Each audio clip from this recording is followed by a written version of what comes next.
الجلاش السهل الممتنع بيسندك في اي عزومة ومع اي وصفة. تعالوا نعمله بطريقتي وكل اللي هيدوقه هيسألكم عليه.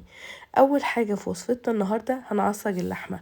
في حلة على النار هحط بصلاية كبيرة وعليها معلقة توم ونص كيلو من اللحمة المفرومة، والتوابل هكتبها لكم تحت الفيديو.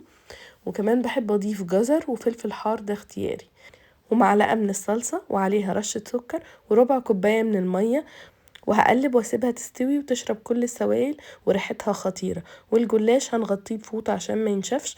وهنا معايا نص كوباية من الزبدة مع الزيت، وكوباية من اللبن، ونص كوباية من الزبادي، وطبعا رشة ملح وفلفل.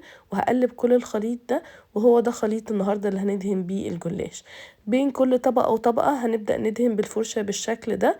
انا استخدمت حوالي من 5 ل6 طبقات، وكل الكمية دي اتعملت لصينيتين جلاش. زي ما انتوا شايفين بدهن بين كل طبقة وطبقة، وبعد 5 أو 6 طبقات بحط اللحمة المفرومة، وبنرجع نعيد تاني الطبقات بالشكل ده. وبين كل طبقة وطبقة برضو بندهن بالفرشة. وكده خلاص، بعد ما نخلص الصينية بتاعتنا نبدأ نقطعها. والكمية دي عملت صينيتين. هقطعها بالأحجام اللي تناسبني وهدخلها الفرن على درجة حرارة 190 الرف وسط لحد ما تاخد لون وتستوي تماما. جربوها ومتأكدة ان هي هتعجبكم، وما تنسوش تعملوا سيف للفيديو.